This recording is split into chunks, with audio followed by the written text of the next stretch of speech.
I think as dapagliflozin has proven its fantastic benefit on cardiovascular and renal outcomes in a patient with diabetes,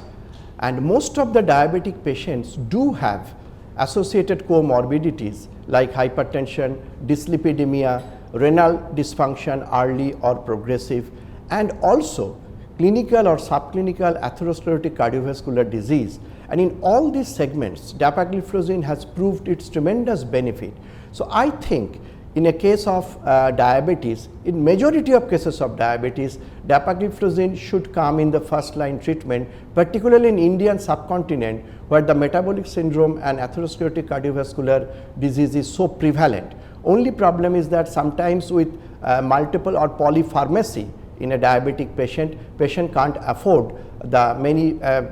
medicines, particularly if they are expensive. So naturally, if we can keep the cost of a particular medicine low, say dapagliflozin, if we can give it a cheaper rate, so that will definitely benefit the overall outcome of a patient with diabetes and overall outcome of the health of the nation, because diabetes causes so much of loss of productivity in a nation's workforce. So I think it is a very good suggestion. Yes, as I mentioned, though it is not very proven or given in most of the guidelines to be the first line therapy of newly diagnosed diabetes, but if you consider, so far the guidelines say that if there is any hint of atherosclerotic cardiovascular disease or high risk of atherosclerotic cardiovascular disease, not necessarily you have to have a stroke or heart attack, but if you have got the appropriate risk factors for those like hypertension, smoking, family history, obesity, dyslipidemia, any three of these 5 conditions if you have,